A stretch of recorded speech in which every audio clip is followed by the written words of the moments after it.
Hey everybody, it's Anna. So I know this is a last minute live chat, so I know we may not have folks who are not planning to be here. So if you happen to show up, that'll be great. Or maybe you can catch me in the replay and just leave your comments as you join. That would be great.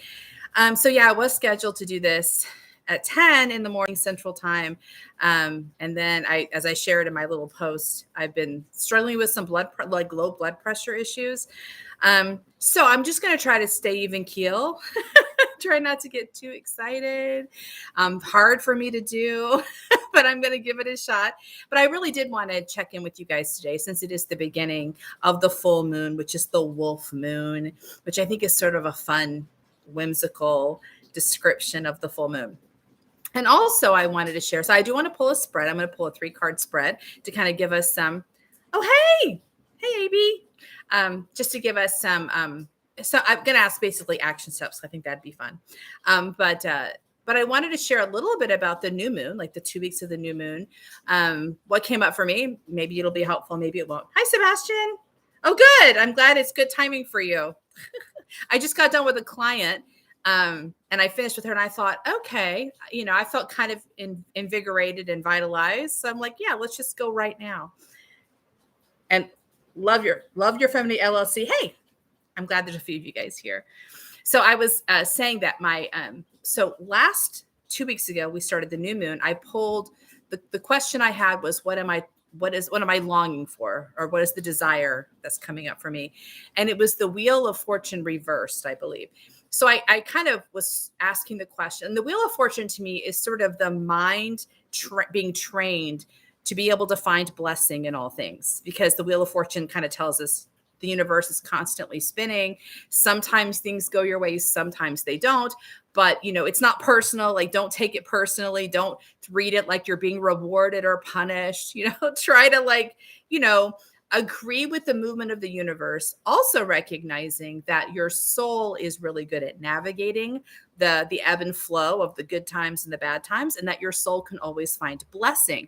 So the question is, can your mind be kind of light enough and flexible enough on its feet that it can find the blessing in all circumstances? So it becomes kind of a game, which, by the way, that's a good way of thinking of it, because the lighter we are in our energy, the better we are at magic. So if our mind's working really hard and bearing down, it's actually getting in the way. If your mind can be more curious and light and interested, that works better. So that was the card that came up, and I kind of was pondering, I wonder how that's going to work itself out.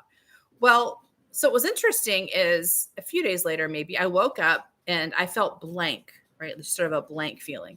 I didn't feel bad. I didn't feel good. I just felt numb, kind of like, I think, a hanged man. Like everything's kind of flattened out.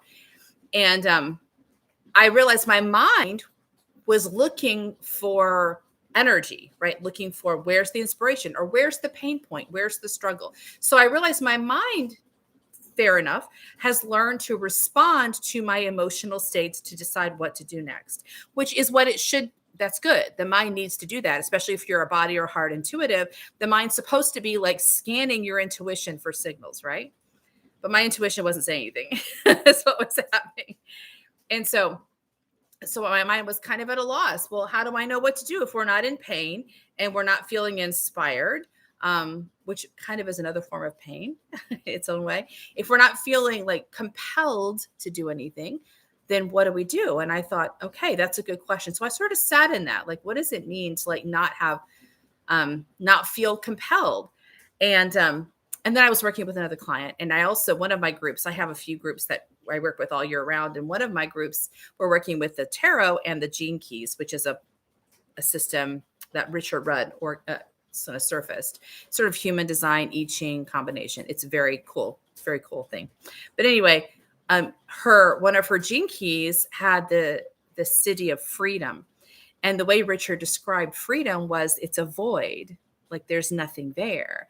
And he said, in freedom, we like the idea of freedom, but freedom is quite disorienting if you've spent a lot of time navigating challenge and navigating struggle and kind of navigating creative impulses, because those are all like filling up your space, right? So if you have pain points, then you have pain, right?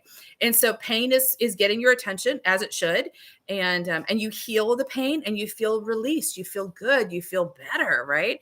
And then you have creative impulses, which are often coming from a different kind of pain, right? It's like birthing pains, and you're feeling that compulsion and you kind of have to follow it, right? And so that kind of gets your attention and you move forward in that. So you move, and that actually is kind of the way it seems to work. You kind of clear all your pain points, then you move into your creative movements, which is you almost can't stand it. You have to, and I know that especially felt true for me. For the last several years, I sing with my partner out, and there were times I'm like, oh my gosh, I just got to sing. I got to get into that energy. So it's like you don't feel well until you create. But freedom is the release of all that. You're just floating. And my mind was like, what the heck is happening? Like there's no pain and there's no compulsion to create. What do we do? And we sat for a while, and then my mind was like, how can I get a response? Like, how can I? And I think I wrote a post on that, like joy, like you can remove the barriers to joy, but you can't compel joy to come. Joy just comes whenever it wants to. It's like a little butterfly that floats in and lands on your shoulder when it wants to. You can't make it happen. And so my brain was like, well, if I can't make joy happen and I can't follow joy, then I guess I'll just forget about joy and just decide what I want to do. And so I was like, hey, well, if nothing's going to make me feel better or worse, if I am neutral, then I can do anything I want, which is the definition of freedom. Sounds like it'd be good. It's very disorienting. It's very disorienting. So, oh, hi, Alan. Yes, I'm excited for the full moon too. So my mind's like, this is quite, so I kind of went back. My mind's sort of like, nothing's wrong. What do I do? If nothing's wrong, what do I do? If nothing's yelling at me, if there's no creative impulse, what do I do? And I'm like, I guess we can do whatever we want. So the action step from the new moon was the I think the King of Wands reversed, which is the mastery of knowing when to use your passion, how to follow your passion. And I always confused passion with joy. I mean, it would make sense because passion is like feeling exhilarated and joy is exhilarating. And I'm like, well, I don't feel exhilarated. I just feel free. I'm like, well, then you don't have, if you just feel free, you can choose to do what matches your calling, if that makes sense. I don't know. So I just wanted to share that. It was a really interesting sort of development for me. And of course, I've had a low blood pressure thing. I had it last week and I had it today. And I think I'm learning more about what that is as well. There's a whole nother story about that, which I think there's a spiritual element to that as well. And I so appreciate those of you who sent your blessings and your kindness to me and your healing thoughts, because definitely this morning I needed to kind of get to the bottom of what was happening. And I did, but I know we're all connected. So those healing thoughts are always very supportive, and I was able to, I still have it. I'm still feeling, my energy is still pretty low, but I'm not, now that I kind of get what's happening, my mind's not like worrying about it, and my mind worrying about it was creating another level of challenge. So now that my mind's not worrying about it, my heart's just like, okay, just let me take care of this. Like, be quiet. Let me handle this. So, it's better because my mind's calmer, but anyway, so that's where I am right now, and the full moon is now, and it's the wolf full moon in Leo. So those of you who are more familiar with the astrology can share what that means. I was actually born, I am a Leo. I know Leo's about like, it's the lion, and it's like dramatic and big and self-confident, all these sort of, lion behaviors. I always think of the lion because I'm not that familiar with astrology, but I connect to the lion in the strength card in the tarot, because that's my language, right? It's the tarot. So, but the lion's like kind of like chill and relax, like letting himself be loved by the angel in the strength card. So, but the lion is about fiery. It's a fire sign, right? So it's fieriness, it's purpose, it's intention. And so hopefully over the last 2 weeks, we have had the chance to sort of build our energy, get our clarity, kind of build to the light. And now we have this moment of fullness. And now we can decide how to invest that fullness in the world. So, hi, Melissa. Oh, you're in Australia, so this will probably be the good timing for you. I have a few clients in Australia. We always have a challenge of when to meet. So good. I'm glad you're here. Okay, so I thought for the spread for the full moon, since we are full of light, full of intention, full of power. Okay, Sebastian says Leo is quintessential royalty. Yeah. So, you're the master of your domain, you majesty, and you're in charge, right? So that could actually be Empress energy as well. I think of the Empress as being very majestic in her energy. And the Empress is about birthing, which is probably appropriate for the full moon, right? We're going to birth new things. We're ready. We're full. We're pregnant. We're full. We're ready to bring it into the world. So I thought we would do a 3-card spread, and just ask for action steps. Like, what are 3 things we can do, how we can invest ourselves with this full moon energy? Because I like action step questions. I like practical questions for the tarot. So yeah, I've already shuffled, because I don't like to shuffle in front of you because I drop my cards all the time. I'm not an elegant shuffler. So let's ask first question. And if you want to pull your spread, you can do that and let me know what you come up with, or you can use my cards, whatever you want to do. So first action step, what are we going to do with the full moon? 9 of Pentacles. Ooh, I love the 9 of Pentacles. Okay, so the image says it all, right? There's this finely dressed woman. She's walking in this garden that's abundant. She's enjoying herself. She's just regal. She's kind of like, the majestic, she's royalty, right? She's a regally dressed woman and very elegant. And the 9 is, the is the penultimate. I love the word penultimate. It's the penultimate step in a 10-card trajectory. So it's the moment just before you reach transformation. And that's what's happening here. She's in this beautiful garden. And I also think of the 9, it's kind of your last moment of privacy before your full manifestation hits the world, right?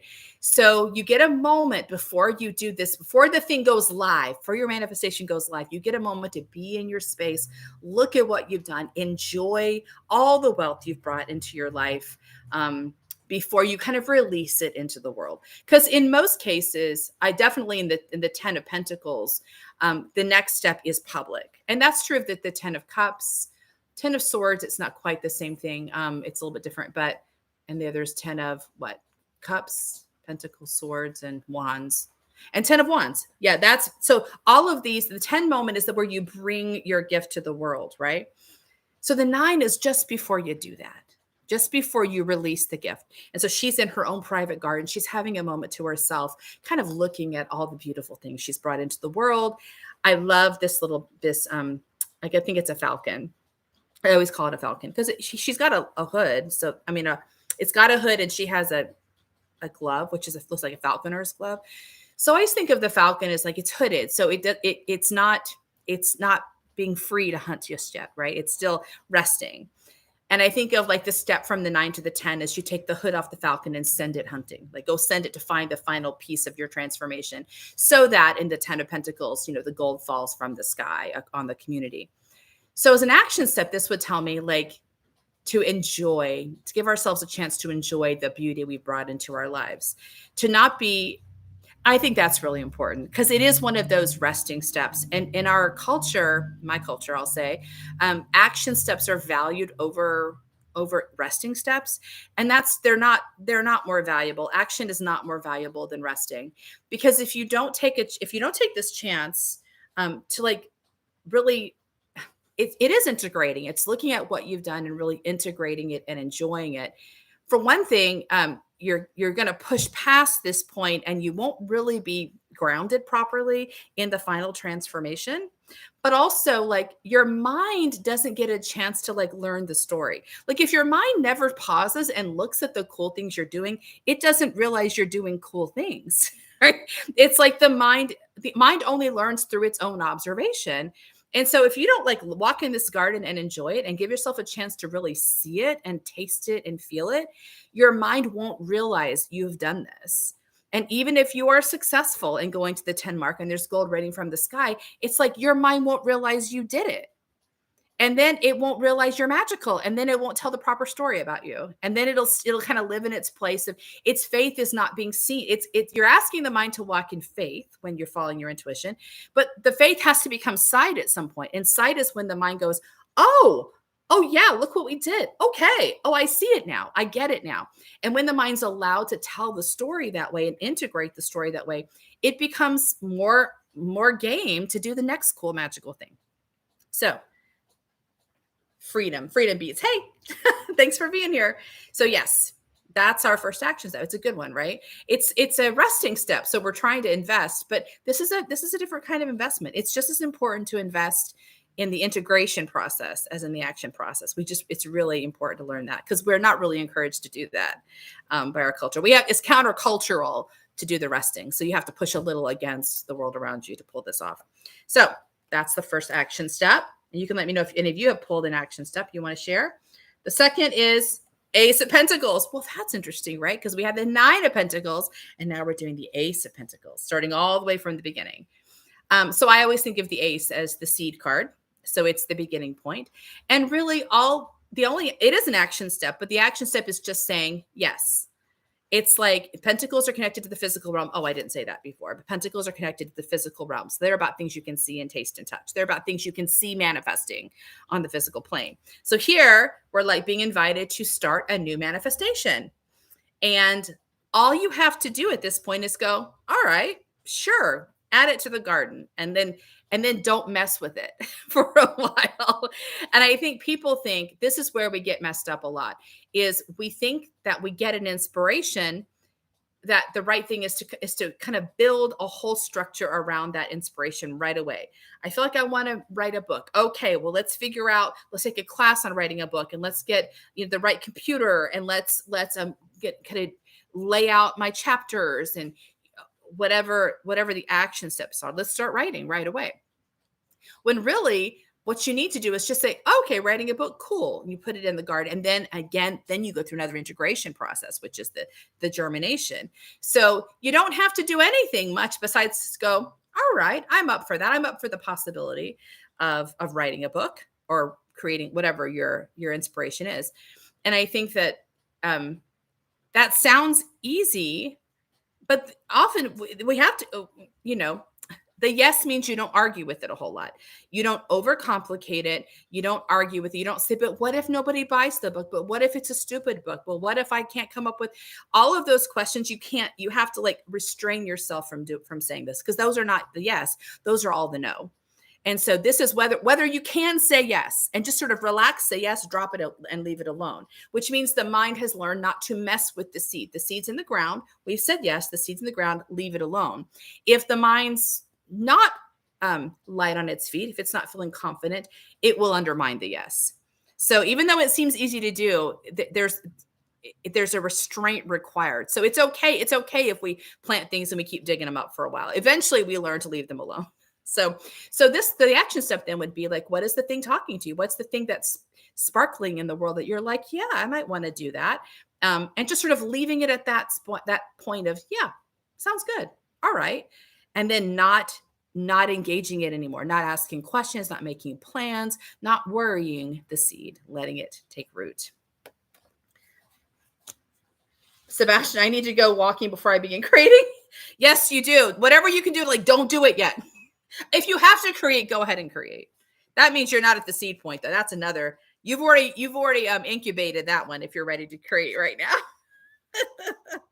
So, and the third action step is, oh my gosh, another pentacle. It's the Six of Pentacles. We are all in the physical realm this next 2 weeks, according to this spread. So the Six is about harmony. It's about balance. It's about sustainable balance and sustainable growth, because harmony means everything's balanced properly, as you might guess. Which means in this case, we've got the image doesn't look very balanced, right? Because it's got this guy who's wealthy, apparently giving alms to people who are needy. And so it looks like imbalance and charity. But because it's a 6, and I read the 6 as harmony, the way I read this is an exchange of energy, and there is harmony in the exchange. Because if you have, like, if the wealthy guy has resources, then and they don't, there's an imbalance. He's correcting the imbalance, giving the resources to them. And maybe they have grace, or they have compassion, or they have kindness, and they offer that back to him. This is sustainable growth. So so when things are sustainable, it means I'm giving and receiving at the same level, which is hard because most of us are better at giving or receiving. Most of us are better at one than the other. So it means one of these is a growing edge for us, and we have to work at that growing edge. If you are giving more than you're receiving, which is a common problem really among my clients, they're always often giving more than they're receiving, then you will end up burning out because you're not allowing enough energy back into your life. You're giving energy, but you're not allowing yourself to be regenerated, and so it doesn't work. So as an action step, this would say we're paying attention to our own giving and receiving. And the way you can tell if you are not giving enough, you'll get restless. You'll feel grumpy. You'll feel, restless because your energy is getting stuck inside of you, right? That's why you should, if you feel like you gotta create before going to walk, you should just go create. Don't get stuck. Don't let yourself stagnate. But, so usually if you're not, you feel restless. If your energy is not going into the world properly, you feel restless. And you can also feel like demoralized because you feel like, I'm not really, you kind of don't recognize your own bigness. You feel like you don't have much to offer. That's a problem. If you don't feel like you have much to offer, it's because you're not offering it. You have plenty to offer, but you're not offering it. And so you're tricking yourself into thinking you don't have anything. So that's a sign that you're not giving enough. If you're not receiving enough, you start feeling tired and exhausted, and you can get resentful because you feel like you're giving and no one's giving back. Both of these, by the way, are our problems to solve. The universe is happy to give you support. If you're not receiving support, you're blocking it. And then you've got plenty to give. So it's not that you need to get gifted. You're already gifted. You're just not seeing it properly. So it is about like changing our understanding and opening to a new insight so that we end up giving what's right, what we're here to give, and also receiving what's available. So anyway, so that would be then watching our balance points. Interesting. Because these are all like very thoughtful action steps, right? They're not wands, which is like, yeah, go, kill the dragon. And they're not wands. They're more like, these are like reasonable things you do when you're creating sustainable manifestation in the world. So freedom beats. Okay. So they were all of these are action steps. Yes. What's the first step? These are all action steps. So the first action step is the 9 of Pentacles. Second action step is the Ace of Pentacles. And the third action step is the 6 of Pentacles. So like we're all in the physical realm. And I think that makes sense. I think of the lion as being very, very of the earth. Like the Leo is not just, we're not in our heads. We're like doing stuff. We're exploring. We're having adventures and making things happen. So the 9 of Pentacles is taking stock of what we've done, what we've created. Ace of Pentacles is, ooh, what else might happen? What else is out there calling to me? And the 6 of Pentacles, I'm going to say probably the challenge is make sure you receive properly. Make sure you're not blocking reception. And the reason reception is hard is because it does feel vulnerable. If we have had experiences of being harmed or hurt, and we actually have pain points of being violated, then we quite naturally have developed like a block, like we're protecting ourselves, right? And that shield bounces energy off. Whether it's meant to bounce off energy, it's meant to bounce off dangerous energy, but it also bounces off loving energy. And so at some point, if we don't get rid of that, what we do is not sustainable because we are not built to create actually on our own. We're not built to be on our own. We're not on our own. We're all connected. So like if you are convincing yourself you are disconnected from other people, you're convincing yourself something that's not true. But what's happening is also you're not receiving nurture. It's like there's a table that's set with lots of food and you think you're not invited. And so you can see it, maybe it's there, but you're like, yeah, I'm not invited to the party. And that belief that you're not invited is what's keeping you from the party. Not that you're not invited, but you believe you're not invited, or you believe something bad might happen to you. So if you discover, so that it can require like to be specific about healing points and releasing old wounds. And also, so and also getting the mind to release old mindsets. But the mind's mindsets are not arbitrary. They're based on experience. So if your mind won't agree that the world is safe and that it wants to support you, probably the mind believes that is holding that because of an old wound. And so you have to solve the wound before your mind will agree. Because the mind, you can't tell the mind, oh, the world's safe and fine when there's a part of you still in pain. Your mind's like, no, it's not a safe world. Like, I'm still in pain from the last time we got beaten up. Like, so you can't convince the mind. It's like you're trying to gaslight your mind, or the mind's trying to gaslight itself. And it's like, no, it's not a safe world. So you actually have to solve it. You actually have to solve the pain point. And the mind realizes that even if you do get hurt, you know how to heal it. And so the world really is safe now. So that's why it's important. I think people, we skip the healing part. And we do that. We don't try to skip it. But if you're not a linear intuitive, and most of my people are not linear intuitives, you can't heal it by talking about it or understanding it. And that's why traditional therapy doesn't work for many of us. You can do it, absolutely. And there's probably a lot of value to it.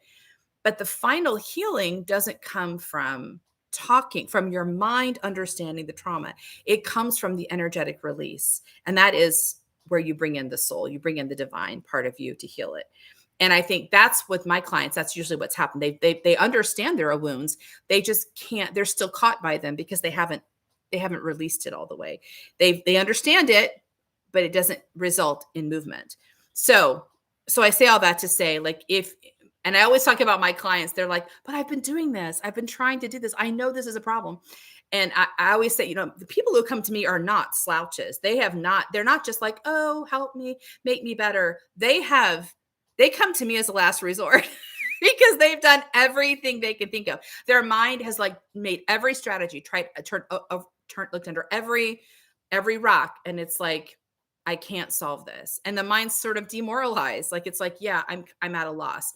And that's when they're ready to do this work, because at this point, the mind isn't going to interfere because it knows it doesn't know how to solve it, and it wants to solve it. So it's good to be at the end of your rope, because when you're at the end, what you really are at the end of your rope, you're at the end of your mind's rope. And that means your mind is ready to try something different. It's not going to fight anymore. It's just like, all right, let's try the crazy thing because the same thing doesn't work. Let's try the crazy thing. So I got onto a tangent with that one, didn't I? So, Victoria, Frida beats Victoria. Beth, imposter syndrome. Tell me more about imposter syndrome. What you mean by that, or how that connects to this conversation, if you have a chance to share that. And Bex, thank you, Bex, for checking in. I'll let Beth, I'll give you a chance to respond if you want to that. Oh wait, let's see. And do you have plans for a tarot? Okay, Freedom Beats. Do you have plans for a tarot interpretation book? I would buy it in a heartbeat. Oh, you bought the Arcana book. You bought the Gospel According to Tarot. Thanks for doing that. So I will tell you that I keep being asked to teach tarot and interpret tarot.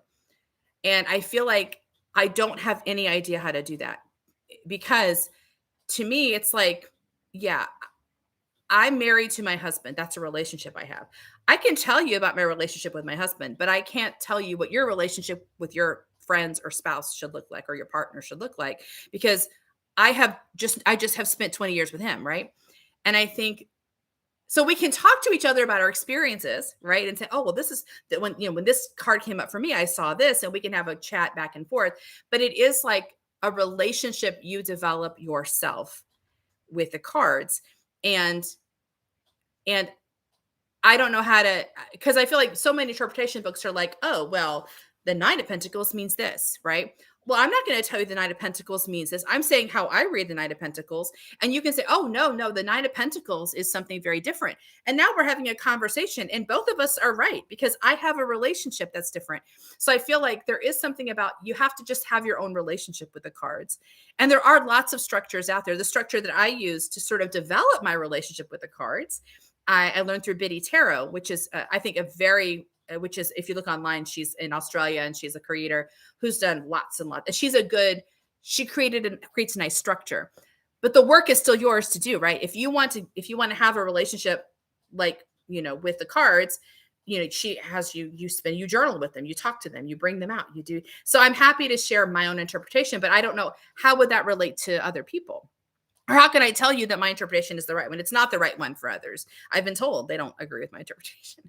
Just like my relationship with my husband does not match anybody else's. And probably we do things in a way that others would think was crazy. Fair, because there are some things we do that are kind of crazy. Hi, Zoe. So I think that definitely I'm willing to share my interpretation, but I don't want to stand in for your interpretation, your relationship with the cards. I don't want to become like a guru where you look at me and go, oh, well, she has the answers. I just have my answers and they might help. Of course, just like your answers help other people. As you're sharing something, someone goes, oh my gosh, I never saw that. Like, you're not saying that my word is the only word. You're just sharing your your genius with somebody else. So all of us have genius, and I don't want to get in the way of other people's genius by putting mine in front of yours. Listen, I don't want to do that. So let's see. Okay, I see Alana. She redacted it though. Oh, she did it again. Okay, so yeah, so freedom, you are my go-to interpretation, as well as system presented by the author Medicine Woman Tarot. Oh, yeah. You feel like, Beth says, you feel like an imposter in your own skin. If you're not successful at all, you think you don't deserve it because you're an imposter in your own space. Yeah, I think of the imposter syndrome. Yeah, I'm definitely, we've had that. Most of us have had that experience. But I think it is like there's a cognitive dissonance between the mind and the intuition, where the mind is looking at things from a linear perspective. It is linear. It is like logical, and it's mind based, and it's seeing something that that the intuition's doing something else. So there's like a dissonance between the two. It's solvable. It's solvable. It's that we have to develop the relationship between the mind and the intuition, which is something I do a lot with. Usually when I first meet with clients, it's such a prominent problem. Like, it's constantly a problem. It's a predictable problem that I don't come in with new clients saying, okay, here, we're going to do this. But as we're talking, I kind of go, yeah, we probably need to like open this conversation and start this relationship, because the dissonance, because the mind can't learn from the intuition, and the intuition can't learn from the mind. They can't work together until they're brought together. And that process of bringing them together, the way I use it is I kind of, we do soul centering, where we draw in the light of the soul. So like we are the soul, and now we're talking to these two other parts of ourselves and helping them, solving their problems, helping them understand and work together. And now they're able to come on the same page. So until that happens, you do have like two different, they're not the same energies. It's so much fun to do this process because you actually visualize the mind and you visualize the intuition. You're like, oh, they may not even both be human. Or sometimes the intuition is not even, it's like a light. It's not even like a figure. And the mind could be anything. It's really fun. But the idea is like, they're not the same creature. And they're sharing space where for a while, they're kind of working differently. They're not working together. But they're built to work together. They're supposed to be partners. And so being able to bring them together helps begin to soothe that. Because now when the mind has questions, it doesn't ask them out in the world, who doesn't really know the answer. The mind asks the intuition and the soul. They begin to talk together. So when my mind wake up in the morning, like I was sharing earlier, and my mind was like, well, everything's blank. Like there's nothing, I'm not excited. I'm not struggling. And the mind was like, looked in the intuition. Do you have anything you want to do? And the intuition's like, I don't know. And the mind's like, is anything wrong? And the intuition's like, no. And the mind's like, okay. So they're having a real conversation. And now the mind's like, well, if there's nothing wrong and nothing I have to do, what do I do? So now the mind has to struggle with a new challenge.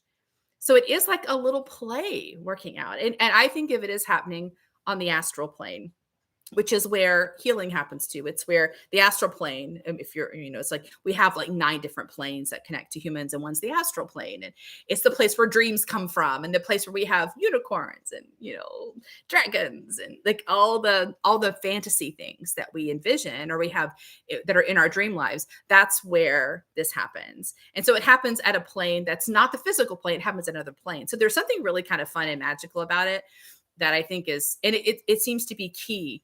Is definitely key for me in learning how to be more consistent with my own spiritual path, and it seems to be key for my clients as well. So I don't know if I isn't that too much.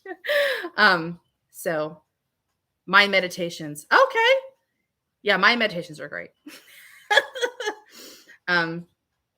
Let's see. Hi, Alana. She says, hi. You got retracted a couple times. Let's see. I'm still, listen, if you still want a tarot book for me, I'm not close to it. It's a seed. It's planted, right? So we'll see if it grows. I'm not opposed to it. I just don't have a clarity right now of how to do it in a way that doesn't accidentally foil somebody else's journey, if that makes sense. Let's see. Alana says, on my card pull today, I asked the card what my soul intuition were trying to remember, and the moon upright fell out. Ooh. So some new insight, something's trying to be exhumed or brought out from the darkness. I love the moon card because I feel like it is like something that was kind of in shadow. There's an opportunity to bring it into the light. And so many times what's in shadow, our minds have decided is a monster. Like the idea that, we have demons and we have monsters and stuff like that. It's like, it's the part of ourselves, I think, that isn't pain, and we didn't know what to do about it. So we buried it out in the woods somewhere, and it's in the dark and it's scared and it's yelling at us. And then the moon is like, you're like, oh, something's trying to get my attention. And instead of being scared of it, like hiding from, which we've done in the past, because, we weren't ready, or we felt overwhelmed or frightened of it. Now we're like, all right, well, let's bring the light to the part of me that's in the darkness. And then we kind of exhume that part. We bring it back to the light. We clean it off, we heal it. And then it joins us again. And it has the combined benefit of not only stopping the pain point, which is important, but also there's a giftedness in that part of ourselves that now it's reoriented, it's re-engaged with the whole. So yeah, Lana, that'd be fun to see how that goes. Oh, Alana said, I'm struggling with understanding the meaning. Give yourself time. Yeah, don't. And also, if your mind doesn't understand and you're a body or heart intuitive, that's why it's important to have a conversation with your mind, reminding your mind that it doesn't have to understand because it's not the part that's leading here. There's a part of you that knows what it's looking for, knows how to find it. So the mind's job is not to know how to do stuff, but to be your action taker in the world. So try not to get caught. The mind will kind of run itself into a hole. Like the mind's like, I don't understand. Well, let me work harder at it. And it's like digging itself further. And it's just making itself tired. So like, if you don't understand something, let it go. Just let it go. It'll come back. It'll come. Just let it go. It'll come. You'll hear a song. You'll be walking and you'll see a bird. Something will trigger it and you'll go, oh, I know what that is. That's exactly how it works. The harder you work at it, the heavier you get, the more your mind's sort of creating, dragging your energy down. You're getting further and further from like being able to access the astral plane. So you want the mind to just kind of like, just relax, like let it go. Don't worry about it. Go do something else. And then while you're doing something else, how people talk about like they get insights in the shower or they get insights when they're walking, when they're not trying to get an insight. That's because the mind's not interfering right now. It's being quiet and you're doing something else. So do something else. Don't worry about it. And it will come. It'll always come. It always comes. So, okay. All right. Grandmother Moon illuminates the proverbial forest every month. That's true. And tonight's the night, right? Tonight's the night where we're going to have the full moon. So a lot of tonight, you'll be looking at the moon and you'll go, oh, I know what it is. And it'll be very obvious. So anyway, well, I'm going to stop for now. Oh, I wanted to let you know, if you didn't see, I did schedule a live stream. It was supposed to have been last week. And then we had a winter storm and lost all of our electricity for a while. So I did reschedule that for next week. And we talked about doing numerology, and we talked about doing it in shorts, but I can't talk short. You can tell I can't talk short. So I think I'm scheduled for next week to cover the 1, 2, 3 in the numerology, how I use numerology with the tarot. And so that's already on the schedule. I don't even know what I've got it scheduled for. It's on there somewhere, so you can find it, but it's next week some point. So if you want to try to plan to be with me for that, I'm going to go through how the 1s, the 2s, and 3s of the tarot and look at how they function. And we'll just see how that goes. So if you can come then, it's great. If not, I can see you in the replay. But other than that, I think I will close for now. So I will probably I hope to see you next week. And if not, maybe I'll see you in the new moon, which will be in another couple weeks. So we'll able to watch. Yeah, will I be able to watch this again? Because it'll save. You can replay lives. Yeah, I'm saving it in there, so you should be able to see it again. So all right, well, you guys have a wonderful wolf moon, and I'll see you next time. Bye.